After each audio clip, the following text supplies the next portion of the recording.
የፈለገ ቢያቀታችሁ እግዚአብሔር ፊት ውደቁ። የፈለገ ብትደክሙ ቸርች ነው። ሰው እንደ ቀልድ ጌታን ተውኩ ይላል። በጣም ይገርም። ትቼ ጌታ ይላል። ወዴት ይኬዳል? እግዚአብሔርን ጠበቁት ይላል አንዳንድ ሰው። ከዛስ እየጠበቁት ሞትኩ ነው ማለት ያለብኝ። ከእግዚአብሔር ወዴት ይኬዳል? እግዚአብሔርን ጠብቄ ሲቀርብኝ ቀረ። የት ትሄዳለህ? ምን ሜጃ አለ? ከእግዚአብሔር ውጭ ያለው ሰይጣን ነው። ሰው አይደለም ያለው። ባይዘው ወይ እግዚአብሔር ነው ወይ ሰይጣን ነው።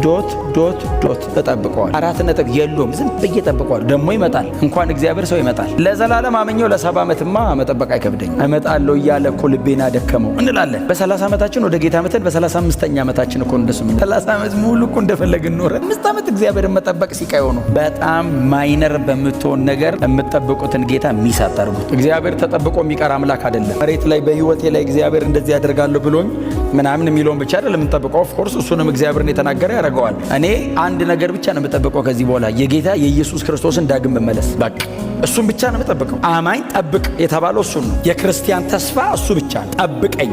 በምን ልጠብቅ? በሰጠው ኪዳን ውስጥ ጠብቀኝ። ይመጣል ብለህ ጠብቀኝ። ጌታ ኢየሱስ ክርስቶስን ስትጠባበቁ የሚል ቃል አንብባችኋል። 1 ቆሮንቶስ ምዕራፍ 1 ላይ ኢየሱስ ክርስቶስን ዳግም መመለሱን ስትጠባበቁ አንዳች የጸጋ ስጦታ አይጎልባችሁም።